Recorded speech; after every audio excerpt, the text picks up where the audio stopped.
And Happy New Year. And I know you're going, what? He does this every year. Today is the first day of the liturgical calendar, the church calendar. So it is, it goes on a 3-year cycle, so we're back to year A right now, but I know you really don't care, but Happy New Year anyways. I decided this week that maybe we have church is a little too easy, so I decided that I will give you a quiz during the message and see if you can get the right answers. So there are 2 questions which I've written down on your notes, and there is a bonus question which I will ask later. So here's question number 1. I think was, what does the manger narrative and the Game of Thrones have in common?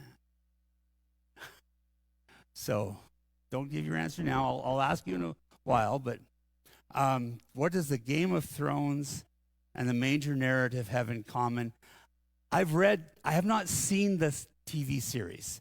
I have read 5 of the books, I think. Have you read 7 yet? I think there's 7 books out now. Have you read the extra 2? No? Okay. So my problem is I feel like I have to go back to book 1 and read the 5 I've already read so I get into 6 and 7. But question 1, Manger narrative and the Game of Thrones have in common. Question 2, this one is an easy question, especially if you've been listening to me for a while. What Christmas carol is not a Christmas carol? So that one. The bonus question is, in 1952, what song did the United Methodist Church try to ban? 1952, 8 years before I was born. A lot more than that for a lot of you. What song did the United Methodist Church try to ban? There. Feel good now? You ready? Advent is a time of promise. So it is a time when we are confronted really with with what God has promised us. And it is also a time when God keeps his promises. And that's kind of the central theme of this message series, is the promises that God has kept for us.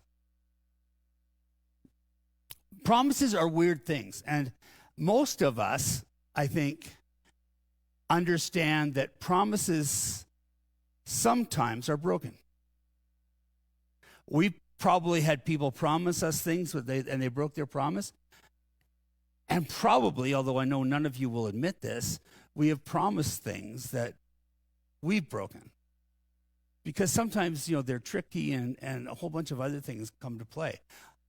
I remember once when I was a youth pastor, a long time ago, the youth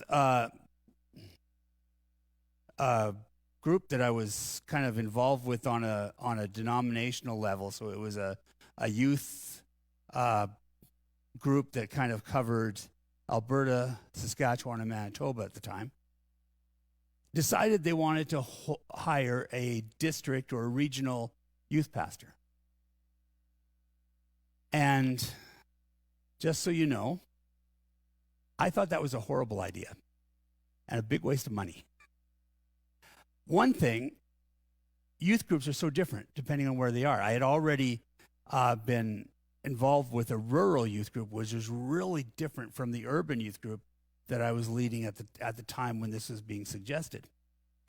I was voluntold to write a report with, get information on a study on whether hiring a youth pastor was a good thing or a bad thing. And as I was being volunteered for this job, I kind of goes, I already hate this idea. I mean, I got to work at it and hate this idea. But They did, and I promised. I said, yes, I will do it. I will get this done. The due date was like a year away. And so like I went away from the meeting and promptly forgot that I was supposed to write a paper on this subject. And I didn't remember until I came back to the next meeting, and then I realized, oh, I was supposed to bring something to this. Oops. I forgot. I didn't do it. I broke the promise. And my boss at the time did not let me forget that I had promised something that I did not deliver on. But promises are sometimes like that. We mess up. We're haunted by it. Obviously, I'm haunted by that one because like that happened 30 years ago, and I'm still telling the story of how I messed up. But God keeps his promises. So we have this idea as we come into Advent that there has been 400 years of silence. And you'll hear that every once in a while mentioned in a song. I think we sang about the 400 years, didn't we, this morning a little bit, or it came up somewhere. But even that's not quite clear. I mean, it wasn't, they didn't really have the Old Testament really settled at the time. So the fact that there was 400 years silence was kind of a dubious thing. The last book that we have now of the Old Testament is Malachi. It was the last one to be written. It was written about 450 to 430 BCE, so about 430 years before the birth of Christ. But there were other writings. It wasn't like the writings stopped. The Catholic Church in their Bible have 1st and 2nd Maccabees, which they've adopted into their canon, which was written 100 years before the birth of Christ. It concerns the events that happened about the mid of the 2nd century BCE. So in some ways, there isn't really that silence. And in fact, 1st and 2nd Maccabees is the one that the Catholics have adopted into their canon. But did you know that there is 1st, 2nd, 3rd, 4th, 5th, 6th, 7th, and 8th Maccabees? Only 2 of them were adopted into the canon. And both of them tell the same story, just in a little bit of a different way. So there were other writings, there were other books being written until the birth of Jesus. So I'm not sure that if we went back to the birth of Jesus, that the people would realize that there was 400 years of silence. I'm not sold that that was something that they would have in their guidelines, but there was. There had been a promise of a Messiah for a lot longer than that 400 years. In fact, 1,400 years before the birth of Christ, there was a prophecy, and this one comes from Moses.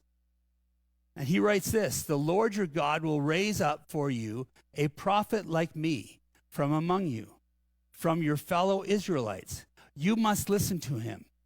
For this is what you asked the Lord your God at Horeb on the day of the assembly, when you said, 'Let us not hear the voice of the Lord our God, nor see his great fire anymore, or we will die.'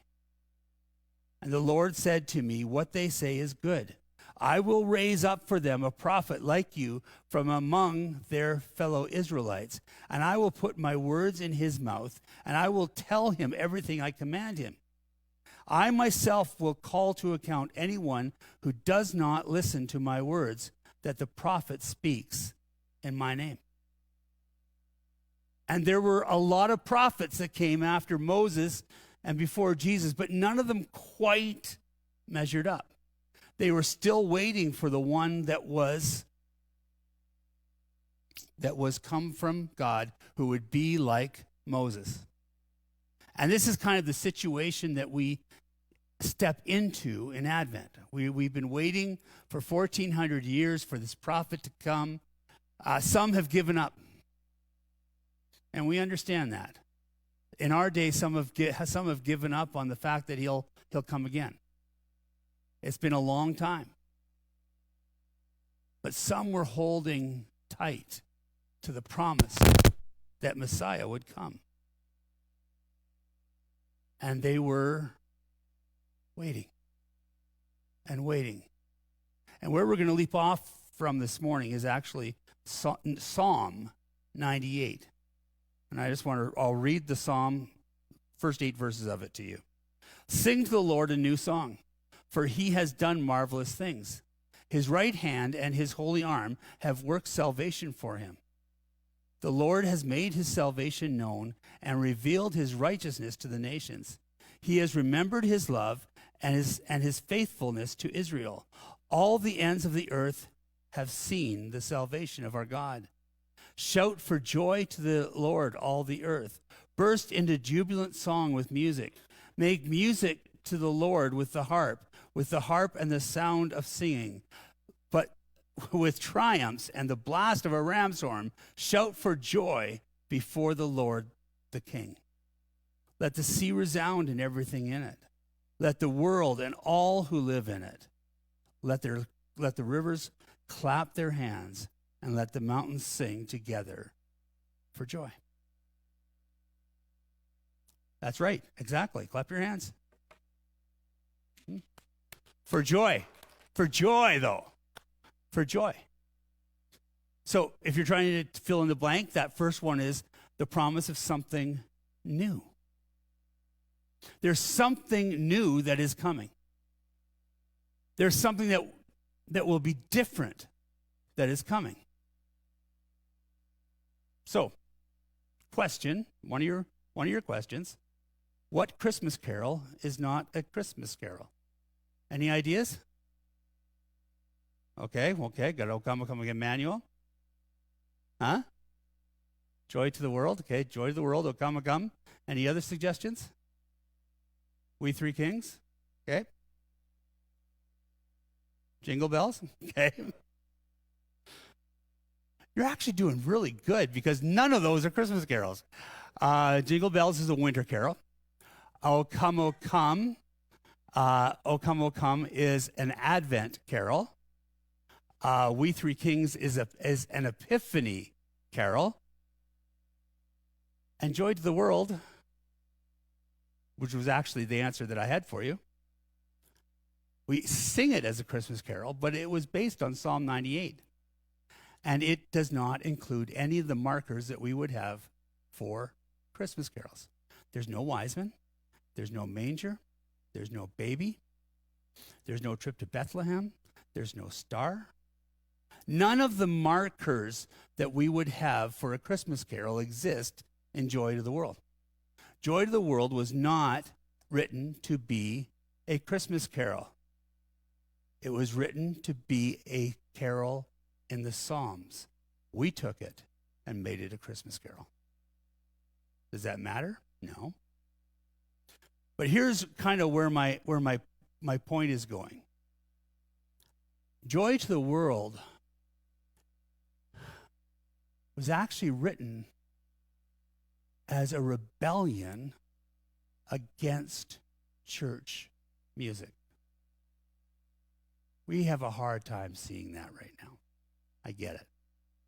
The bonus question I gave you, what song did the United Methodist Church try to ban in 1952? Anybody got an answer for that one? Huh? This is not a Christmas carol. Nope. It's not even a winter carol. This song has nothing to do with Christmas. Amazing Grace? Good guess. No.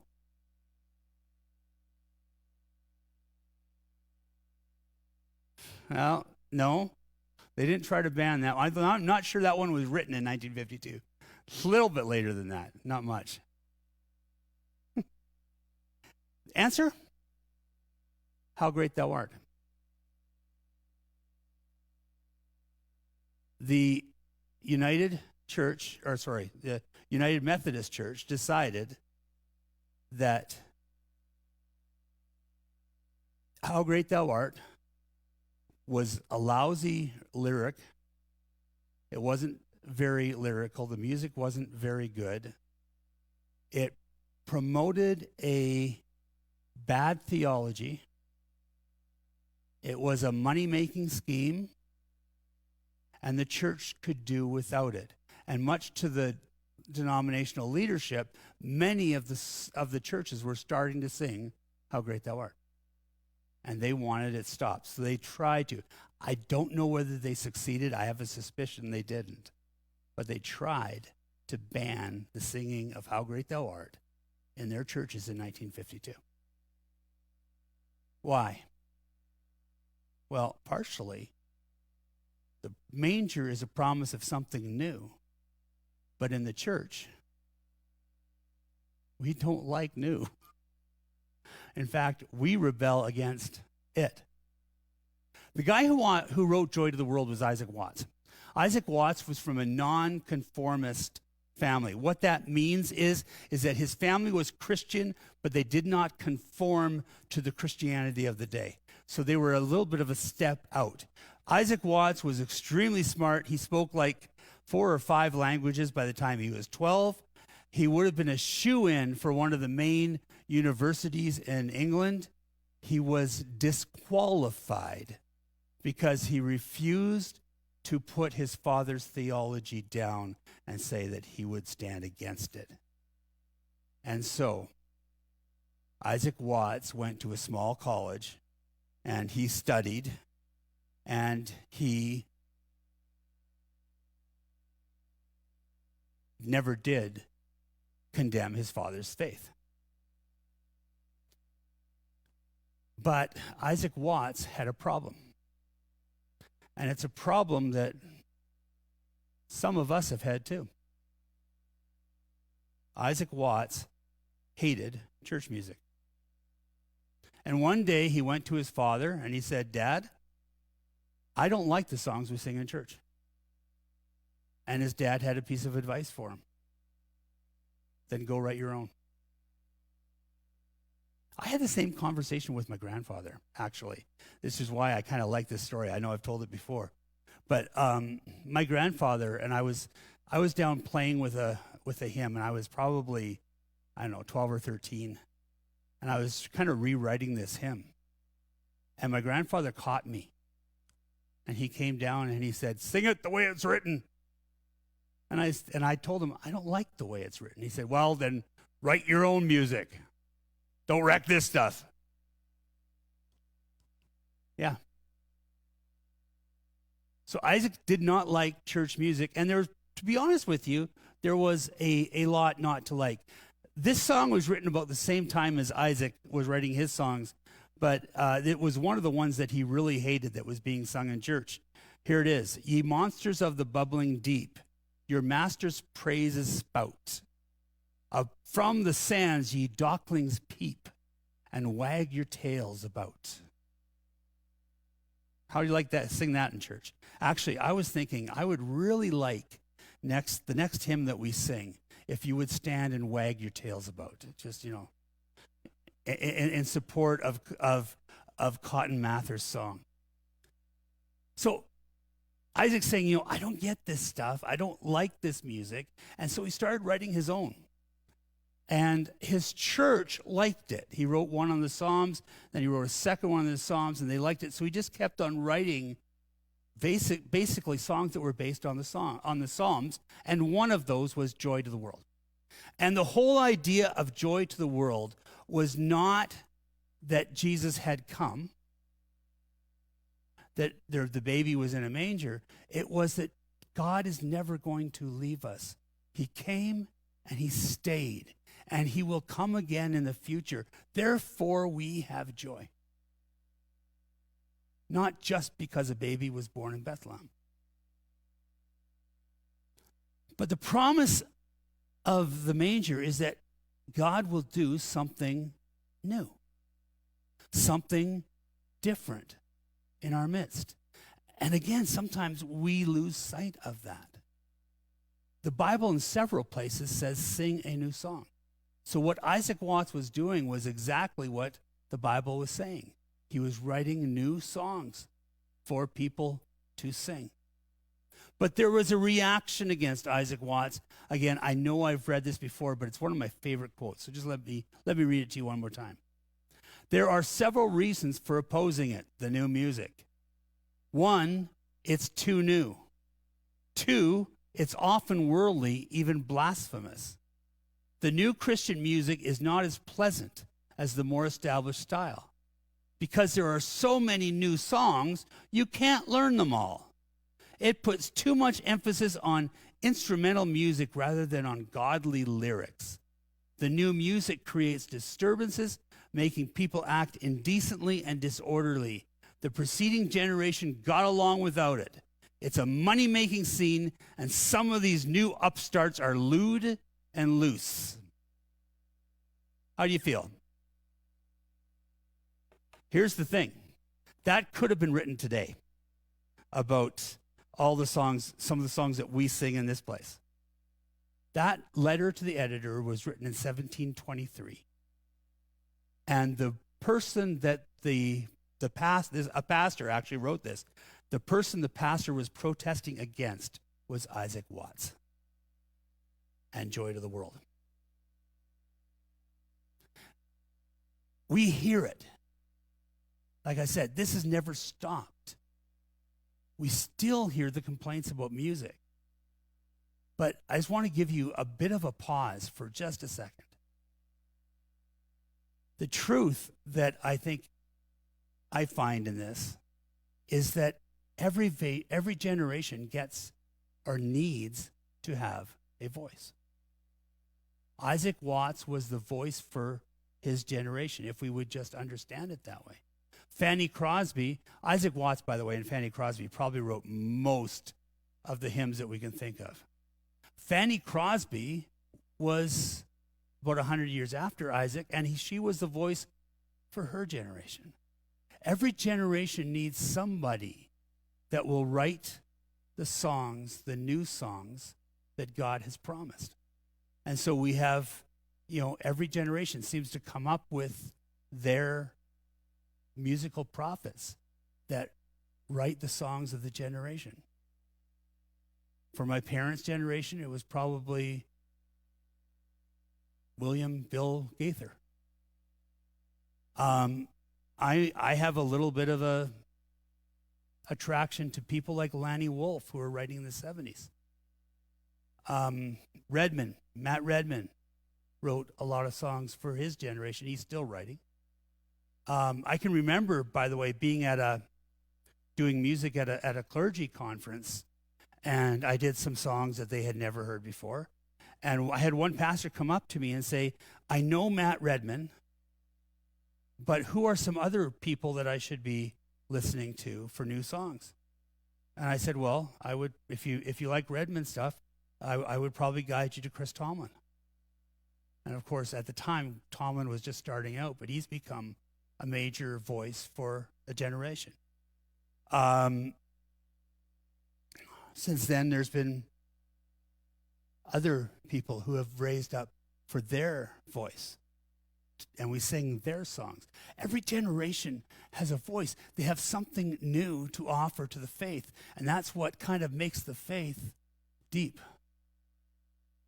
And it was something that was promised in the manger. I am going to do something new. Now, other people had been born who had the hand of God on them from the very beginning. I think of Samson and John the Baptist. Samuel was like that. But this is the first time that God had sent his son to be born in a manger, to be worshiped by angels, shepherds, wise men. All of this was new. And God had promised that he would do something new when the Messiah came. He would keep up the tradition. New is not restricted to just our music. It's sometimes in the way we think. One of my limitations sometimes as a pastor is I have a hard time getting my head around different ways that we could worship. I'll work on that. But God is always bringing something new. Here is where I'm going to get into trouble, just so you know. You can identify the spot where people got mad at me in this service. God promises to do something new. Satan promises to use the old. Neil Anderson, who is an expert in spiritual warfare, says Satan, once he finds a way to attack a church, he won't change his attack. He will keep on doing the same old thing until it doesn't work anymore.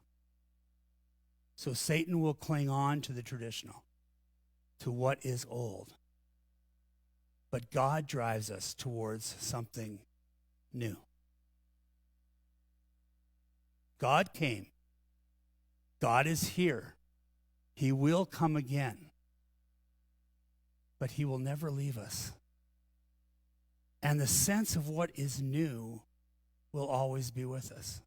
It's a promise that is fulfilled in the manger. The biblical invitation of Jesus was to all who would follow. We are invited into relationship with him. And when that happens, our lives are dominated by joy, real joy. And it is, I just skipped over a whole bunch. I'll read it. And the presence of Jesus is this world that allows heaven and nature to sing. The blank is what I skipped over. It's a promise for joy. So we've got a promise for new, and now we've got a promise for joy. And joy happens when God is in our midst. Joy happens, by the way, in spite of circumstances. Real joy doesn't come because happy things are around me. Real joy happens because God is with us. And we can see what he is doing in our midst. The problem is the inclusiveness. God comes and he brings something new and he brings joy, but it is not a joy that is just for us. It is a joy that is for all people.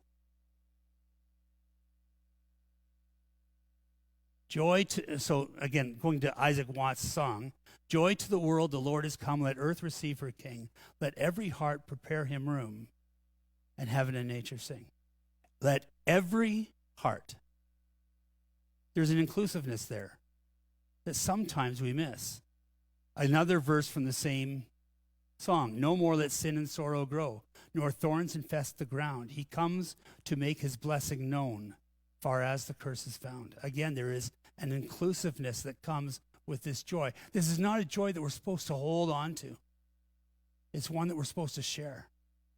It's one that we're supposed to give to people who maybe aren't like us. I had a compliment given to me this week. I walked into a store to buy a Diet Coke. It's really unusual behavior for me. But I walked into this store and I grabbed my Diet Coke and I went to pay for it. And the lady that was at the table had just been reamed out by somebody. And so I was, bound and determined that I would not ream her out. And so I stepped up and I put my purchase on the counter and I put my money on the counter and I gave her a smile. And she said, "Oh, I like it when you come in." Okay. And then she said something about there's no hope. And I'm going, oh, there's always hope. We're not supposed to hide the joy. It's supposed to bubble out of us, even in situations where maybe we're not sure that it matters. Everybody's to be included in the joy, no matter who they are. Nobody is excluded, not because of any of the dividing things that we can think about. We all come to a spot where we can share our joy with other people, where we can be the smiling face that somebody needed to see. All of it stems from a promise in the manger that God would do something new that would bring joy to us, or joy to the world, as Watts says in his Not Christmas Carol.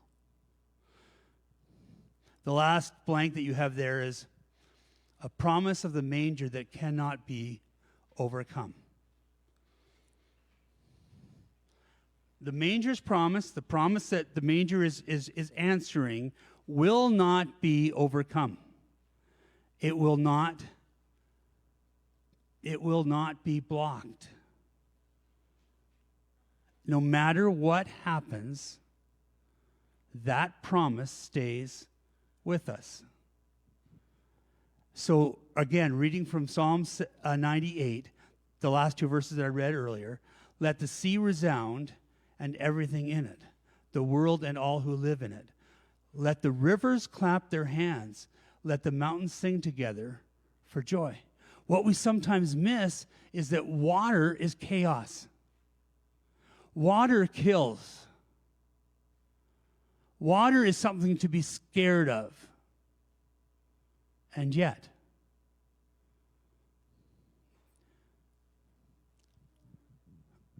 we can be, the psalmist says, we can have joy even amidst chaos, even amidst things that confuse us or take us in the wrong direction. Which brings us to the first question I asked you. What does the manger narrative and the Game of Thrones have in common? This is where I get in trouble with my wife, by the way, just so you know. Manger narrative and Game of Thrones. Anybody? Resurrection? Not bad. Wasn't what I was thinking of, but not bad. I don't find resurrection in the manger narrative. It's a little later on. Anybody else? Ready? Dragons. And you're going, what? Well, yeah. This is from a conversation that I had with my dad last Sunday, actually. The preacher at his church talked about dragons in the manger, and my dad said, where in the world does that come from?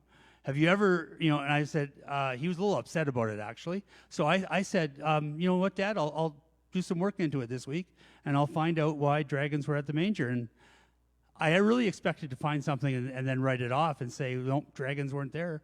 But instead, I found something that was actually there. There's some there. Here it is. It comes from Revelation 12. A great sign appeared in the heaven, a woman clothed with the sun and the moon under her feet, and a crown of 12 stars on her head.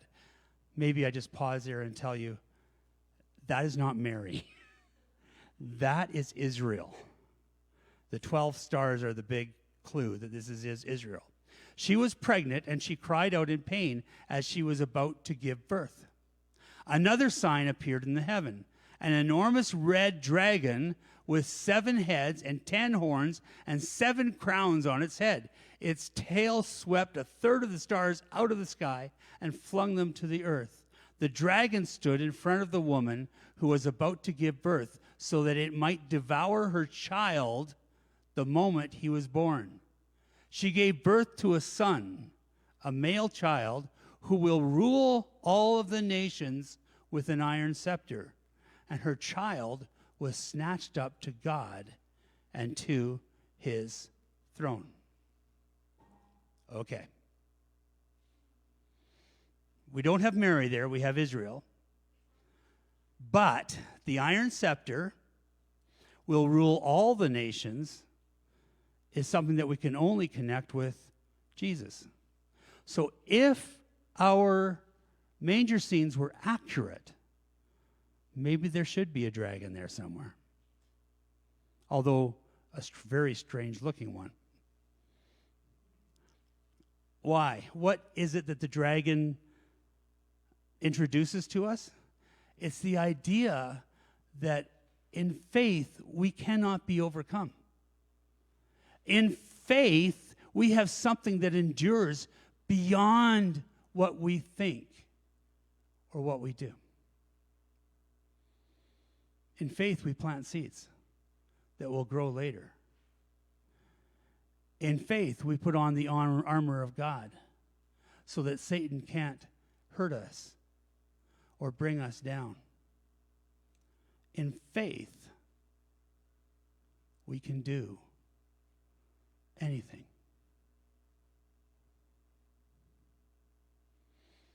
The dragons, and after reading that passage, I've decided that there are actually a couple dragons that we need to look at.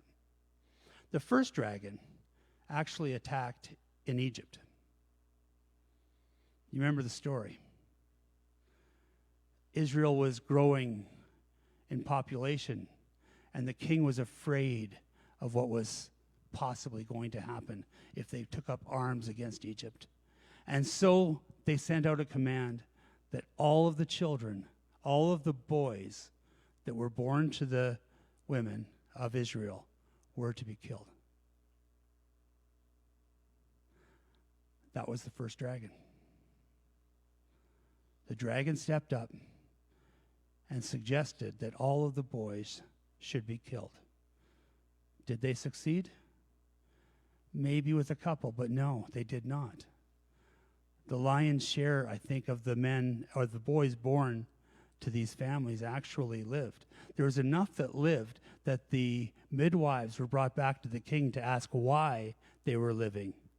And the midwives just said, the women of Israel are too tough for us, and they give birth before we can get there.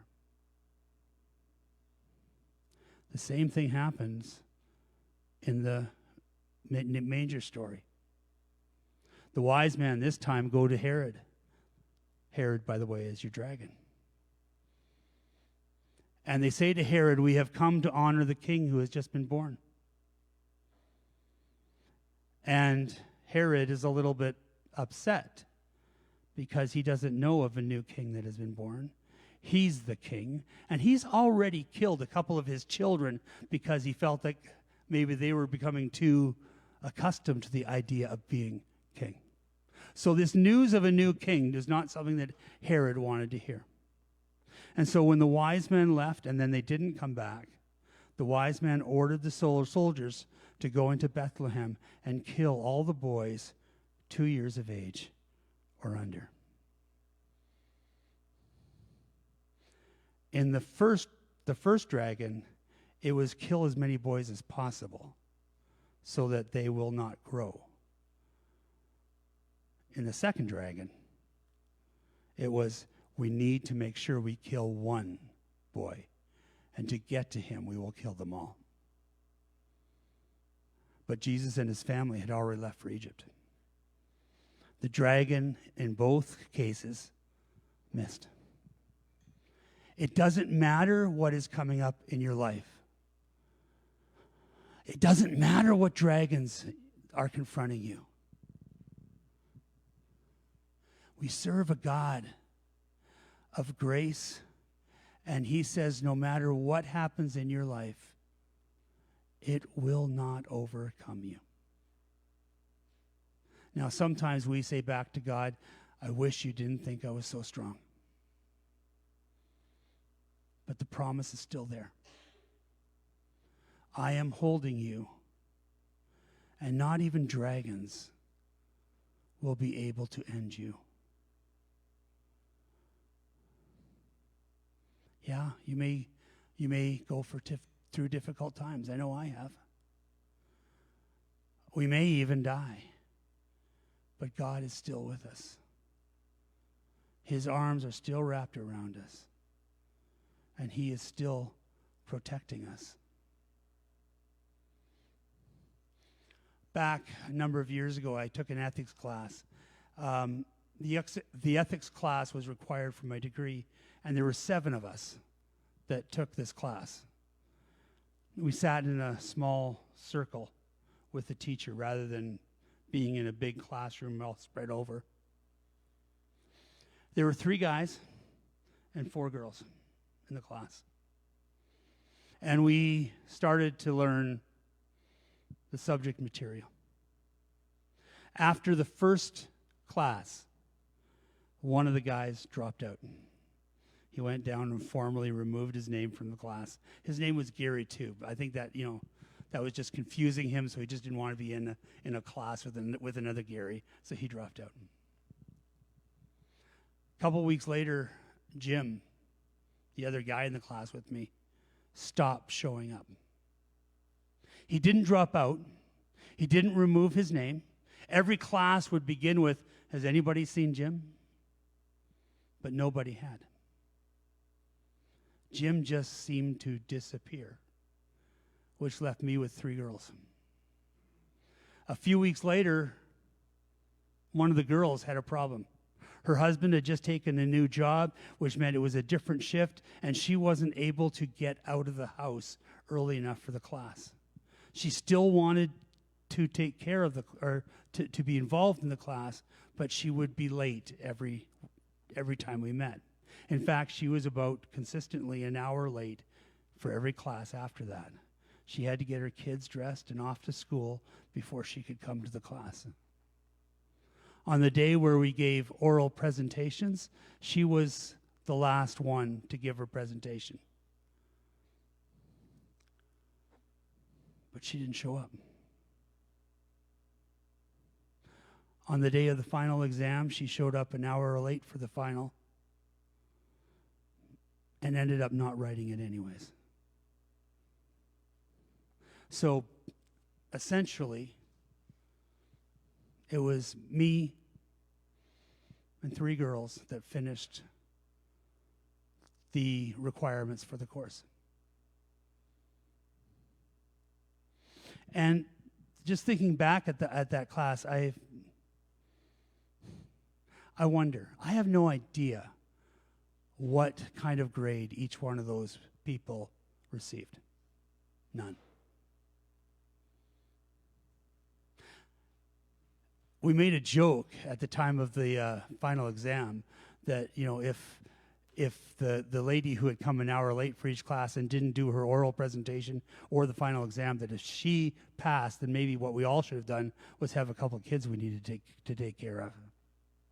I mean, I think at the time I just had one, but I mean, I could have borrowed her from her parents and, taken care of her. It was a joke. Probably not a very good one. What if Jim, who never dropped out of the class, but he didn't fulfill any of the requirements, what if he passed the course? What if Garry, the guy who dropped out on the first day, what if he got credit for the course? And you're saying, that's ridiculous. And I'm going, yeah, it is. But so is God's grace. God's grace is ridiculous. It doesn't matter who you are. It doesn't matter what you've done. It doesn't matter what you bring to the table. God says, you know what? I will forgive you. All you have to do is come to me. Say you want it, and it's yours. It's ridiculous. It's also true. And it's part of what the manger is all about. Because grace begins at the manger. Ridiculous grace begins at the manger. And we miss it because we're so used to the story.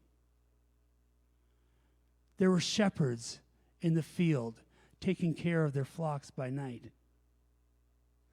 Shepherds. The lowest of the low. These guys wouldn't get an invite to a party thrown by anybody.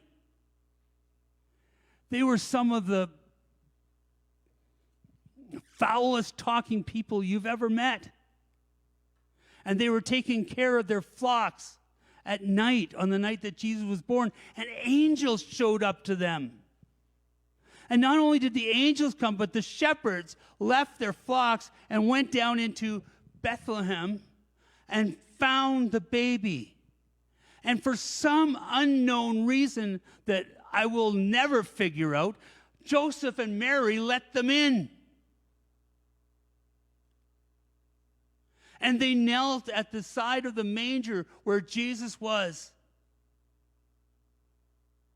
It was ridiculous grace.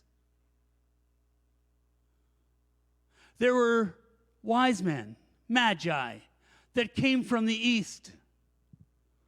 We don't know that there were 3. We know that they brought 3 gifts. There could have been 1, there could have been 10. I guess there couldn't be 1. There could have been 2, or there could have been 10 or more. And they came from the east, and every single piece of evidence that we have for these people tells us that they were probably Zoroastrian believers. They weren't even Jewish. If they had come to the temple, they couldn't have gotten into the temple because they weren't Jewish. They didn't fulfill any of the requirements of the church of that day.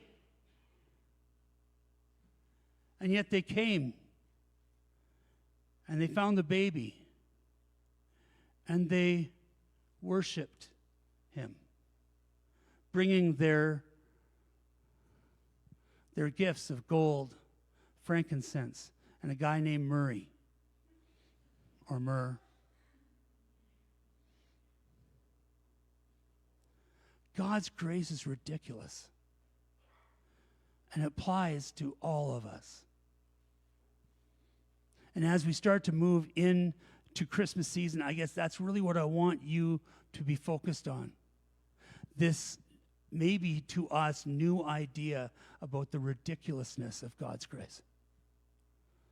And that he has come for even us and our friends and the people that we will meet in a given week. Because his ridiculous grace has been made for all of us. And he has put no limitations on it. He came for me, for you, for your friends, for your enemies, for the people you know, for the people you don't know. Everybody's included in what God wants to bring this Christmas. Let me pray. Father, we thank you for the ridiculous grace that you bring to us. We thank you that you are an overcoming God who has promised that nothing will overcome us because you are with us. You always have been, and you always will be. We thank you that you are a God who has told us that we do not need to fear the world because you have overcome the world. And we are so thankful that this is a promise that started in the manger. May we see the manger just a little bit differently this year. May we see the newness of it alongside the joy. And be reminded that the barriers that we are facing today can be overcome because the manger came into our story, into this space where we live. God, we ask that you would continue to strengthen us and to give us the hope that we need for tomorrow. And we pray this in the name of Jesus. Amen.